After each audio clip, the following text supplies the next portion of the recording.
Good day, everyone. So, we are the group one, and we are going to present our topic, which is the moral character and virtue. But before we are going to start our topic, allow me to introduce you to moral agent.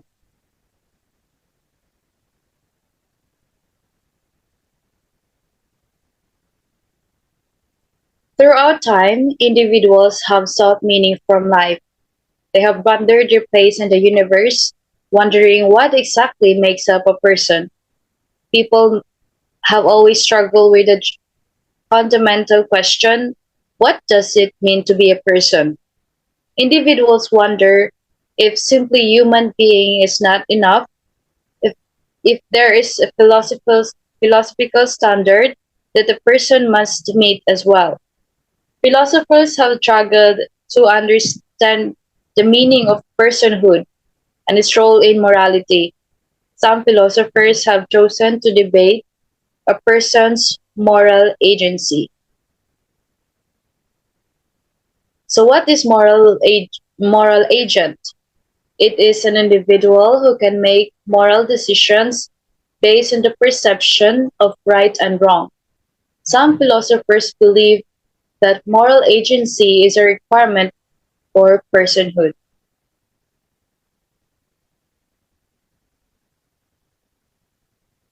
So, according to a great philosopher who is Immanuel Kant, it is a reason that activity is probably moral if everyone chooses to perform it and if doing so benefits others. He held that everyone's moral personhood was founded on their autonomy. Morality was founded on the freedom of each person to choose between right and wrong. We have here the example. Janelle is annoyed with her sibling, so she lashes out at her. She slaps her hand away when her sister reaches out to grab the television remote. Janelle knows this is wrong, but she chooses to do it anyway. Janelle is a free moral agent because she knows right from wrong and makes a choice to reflect that. So to differentiate moral agent to moral patient, moral agent can understand from right from wrong and therefore be held responsible for their actions. While the moral patients, they lack the same awareness that moral agents have. In other words, they can choose to do the right thing or not. Because of this, they will be held responsible for their decisions. While for moral patients, they either are unaware of morality or unable to monitor their action. We have heard the example: young children, those with developmental delays, and animals may not be considered free moral agents. They may not be able to understand the ethical choice in particular situations. At other times, they may not be able to make a choice.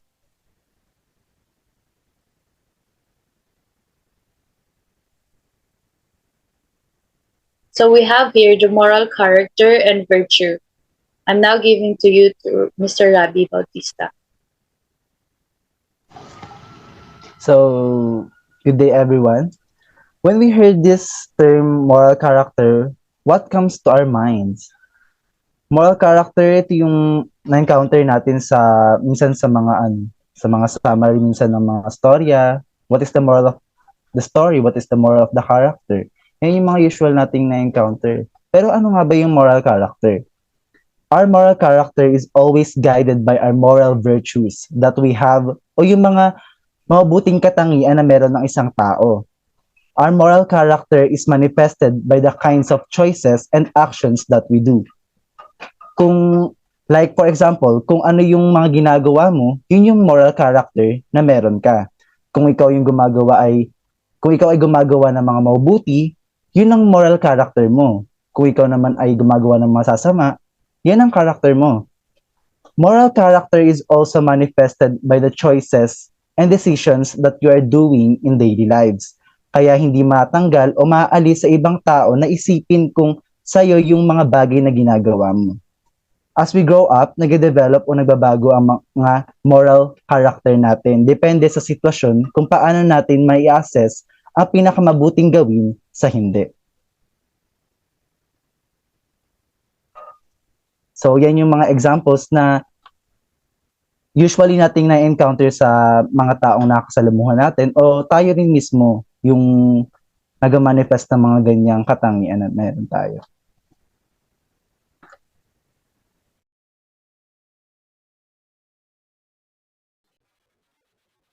What is moral character?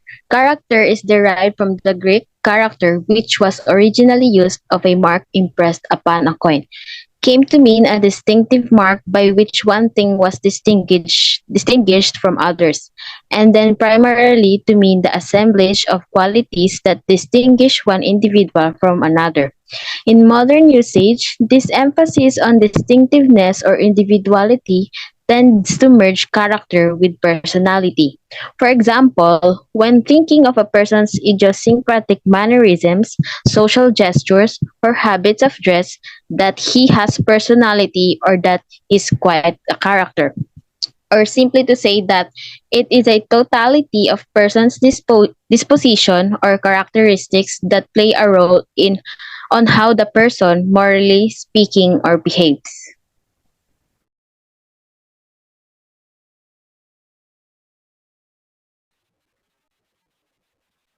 In addition, on the assumption that what kind of person one is constituted by one's character. The link between moral character and virtue is clear. We can't think of one's moral character as primarily a function of whether she has or lacks various moral virtues and vices.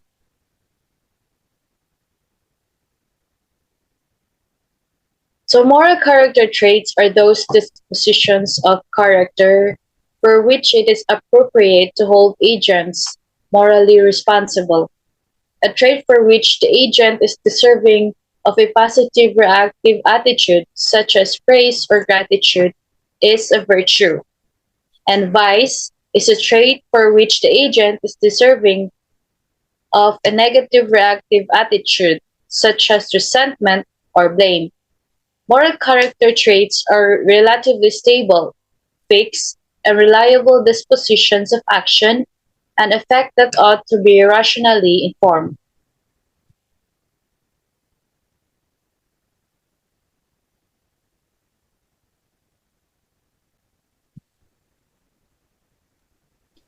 So next slide. The Greek word used by Aristotle and most commonly translated as virtue is arete, which is perhaps better translated as goodness or excellence. So according nga po kay Aristotle, sa Greek word na arete, it means goodness or excellence yung word na virtue. So nagbigay siya dito ng example. Like in general, an excellence is a quality that makes an individual a good member of its kind. For example, it is an excellence of an axe if it is able to cut wood. An excellence, therefore, is a property whereby its possessor operates well or fulfill its function. Along these same lines, it is helpful to think of excellences as defining features of one's character. So yung binigay ni Aristotle na example dito is yung sa axe. So yung excellence nung isang axe is yung makapagputol siya ng bagay o binigay nitong halimbawa is yung kahoy. So ang na-explain lang dito ni Aristotle is yung excellence ng isang virtue o yung virtue mismo is yung true purpose niya. Sinasabi niya dito na kung kapag hindi nagagawa ng isang bagay yung excellence nun o yung true purpose nun, parang maging walang silbi yung virtue na pinapakita nun. Aristotle, for instance, sometimes speaks of a good moral character as human excellence or an excellence of soul.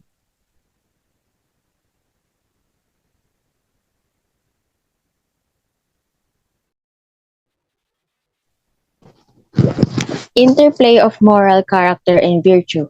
The Greek word virtue means excellence. Socrates once noted that man should aim to learn to live virtuously, and modern man is no exception.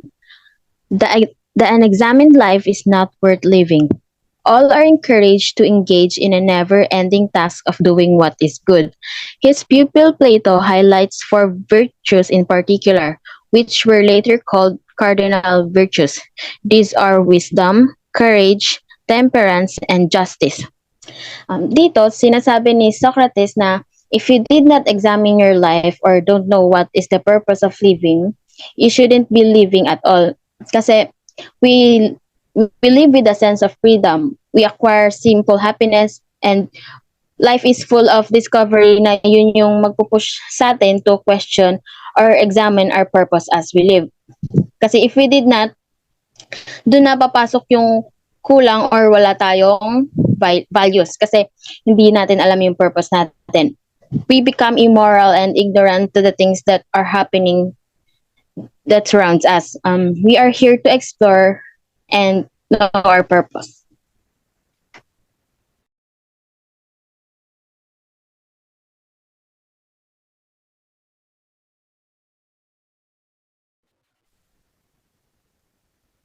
So moving on, question focus on the nature of virtue or what we might think of as admirable moral character. We have here the question, how one become virtuous? Is it taught? Does it arise naturally? Kung yung virtues ba ay inborn or kung yun ba ay nasa sa atin na or hindi ba siya natututunan sa ibang tao. So what relationship and institutions may be necessary to make becoming virtuous possible?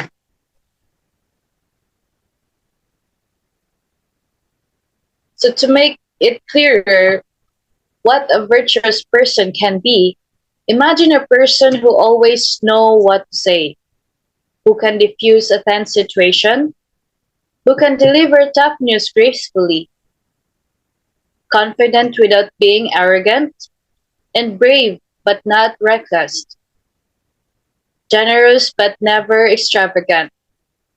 We have Aristotle said, "We are what we repeatedly do."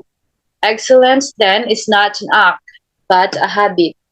So, yung virtue pala ng isang tao, pag sa tumatagal na or habang lagi natin siyang ginagawa, nagiging virtue na siya or parang nagiging part na siya sa atin bilang tao, nagiging second nature natin siya na hindi na natin namamalayan. Na parang nagiging natural na siya, na parang hindi natin na unconscious na tayo na, ito pala yung virtue ko as a person. I know how to act accordingly and to choose between what I'm going to do in every situation. And that proves that maganda talaga yung naidudulot ng virtue ng isang tao. So, virtue theory, according to Aristotle, ethical theory that emphasizes an individual's character rather than following a set of rules. So, in-explain po dito na yung virtues na meron tayo is nakaset na yun sa sarili natin. Hindi natin kailangan sundin yung mga rules or regulations or hindi siya required na gawin. Talagang nasa sa atin yun kung paano natin yun i-manifest or gagawin. Depende kung paano natin i-assess yung mabuti sa mali.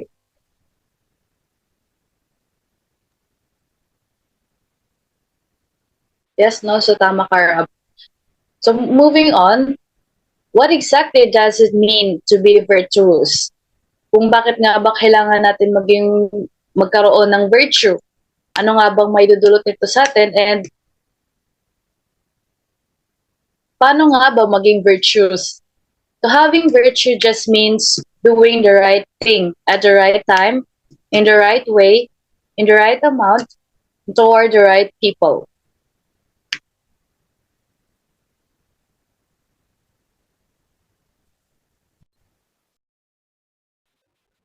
So, according to Aristotle, there's no need to be specific because if you're virtuous, you know what to do all the time. You know how to handle yourself and how to get along with others. You have good judgment, you can read a room, and you know what's right and when.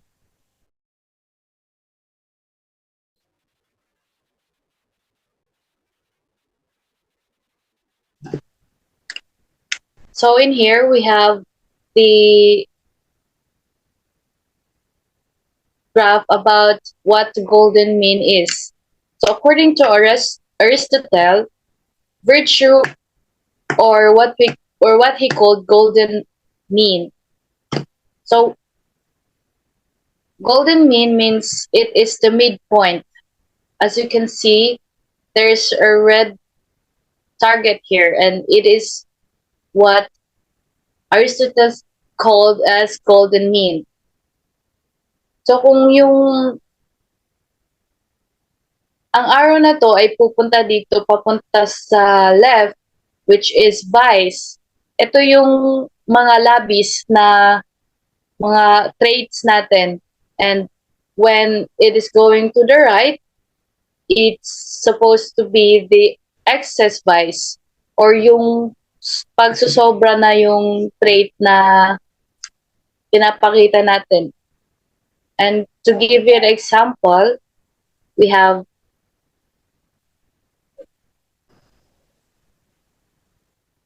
so dito we have the example, which is the courage. Kung pag sinabi natin courage, ito yung virtue and the golden mean. Pag sinabi mo, kunwari may scenario na ako, tas may nakita kong hino-hold up. Tas bilang courageous na tao, anong gagawin ko? So, hindi ako tatakbo or hahayaan lang. Tapos hindi din ako susulong, which is what we call recklessness, and it is the excess vice that a courage can have. So sa pagiging courage ko and as a virtuous person, tatawag ako ng police para i-report yung nakita ko or na-witness ko. Since I know na yun yung right choice na dapat kong gawin para hindi ako mapahamak at yung hino-hold up. So yeah, that is the midpoint of the courage. The next example. Yung next example naman po is, ang golden mean natin dito is yung honesty. Then, sa left is yung failing to say things that needed to be said. For example, meron akong kaklase na may katabaan. Tapos, gusto ko siyang i-help na, or gusto ko sabihin sa kanya yung totoo na medyo tumataba na nga siya, pero dapat in a good way. Para mabawasan yun, magsasucceed ako dun sa, hindi na mag-fail na yung sa to say things that needed to be said. Pero syempre dapat hindi rin ako susobra sa pagsasabi sa kanya ng totoo na tumataba na nga siya. Parang hindi ko idadaan sa pagiging prank yung sasabihin ko na, ay, ang taba-taba mo na, parang kaya walang nagkakagusto sa'yo, ganyan. Dapat nandun lang tayo sa gitna na matutulungan ko siya na mag-lessen siya or do proper diet. Tapos, mababawasan din dun yung makukutsa siya ng ibang kakilala namin, ganun. Yun po. It also means knowing how to deliver hard truths gracefully, how to break bad news gently, or to offer criticism in a way that's constructive rather than soul-crushing. The question is, how can you possibly ever learn to be virtuous? So for us to be able to be a virtuous person, we have to practice to live in a right and moral way in which it is a high moral standard. A person can develop an honorable and moral character. Kasi in our daily life, ma-experience naman natin or magagawa natin maging honest, courageous, maging compassionate, generous, tapos doon na natin mahahasa at mapapractice kung paano tayo mag-live in a moral way.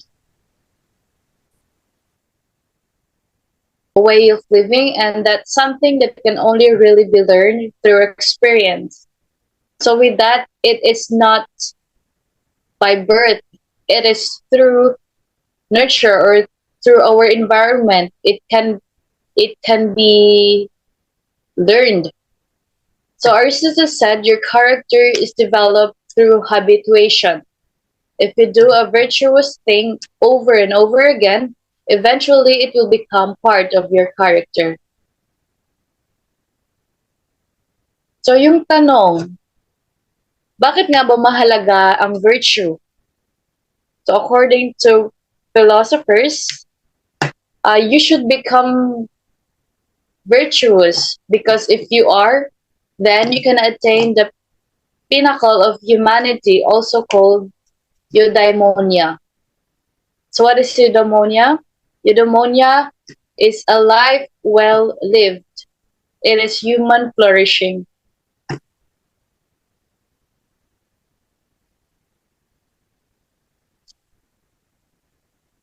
Presentation, we are going to show you a short video clip to watch.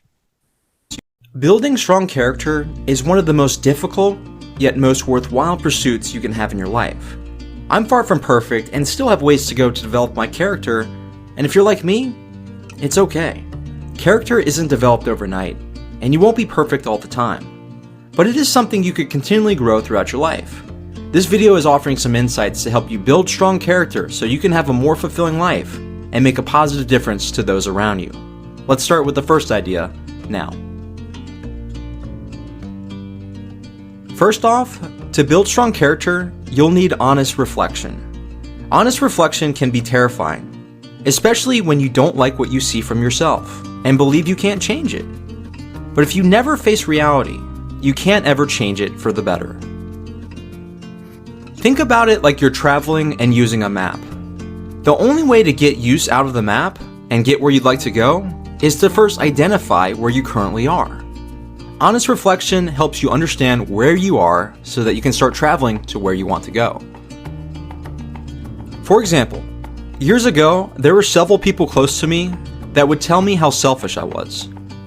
That if something didn't benefit me or threw me out of my comfortable routine, I wouldn't do it. When I heard this, I would be upset and I would deny it. But over time, wise people have taught me when several people close to you are telling you the same thing, it's time to explore the possibility of its truthfulness. I spent years avoiding honest reflection, not making any progress. But it was honest reflection that helped me realize it was time to change. It was like I understood where I was on the map, and since I didn't like where I was, I started making unselfish actions that got me to where I wanted to be. The same is true for you. Be honest with yourself and get the truth.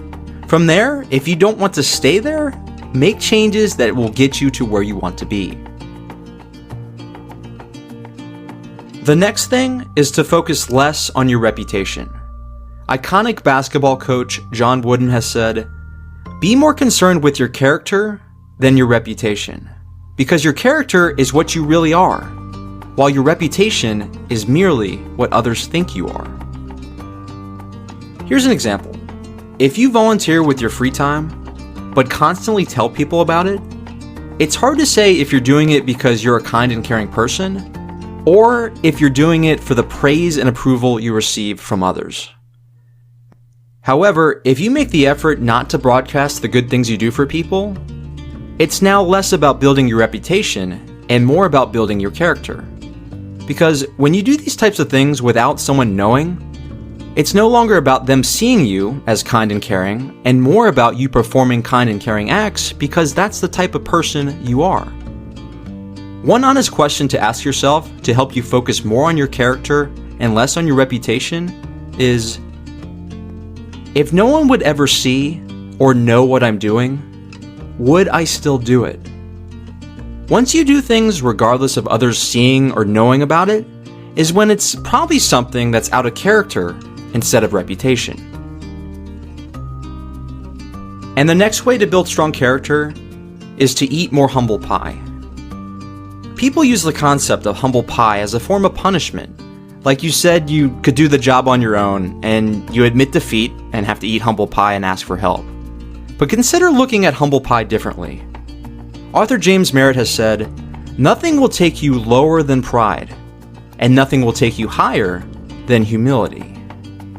I could think back to certain classes I had in high school and college. Sometimes I felt lost and confused, but was too afraid to raise my hand during class to ask a question or to see the teacher after class because I was afraid of people thinking I was an idiot.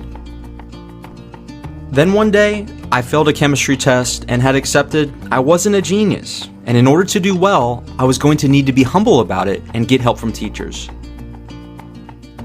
Like most people who eat humble pie for the first time, it's not very palatable. But once you put your pride aside and you start seeing the benefits of getting help, you start seeing the powerful effects being humble has on your life. Once I got help, my grades started to radically improve, and they were even good enough to help me get into graduate school. I've learned part of honest reflection involves knowing what you're good at, but it also involves knowing where you need help and improvement. We have a lot of ways to grow throughout our lives, but don't let pride stunt your growth. Be willing to be humble and eat humble pie. So with that, thank you for listening. I am Pinan Galve. I am Rabi Bautista. I am Jazane Marie G. Volante. That's the end of our presentation, and we hope that you learned something. Thank you.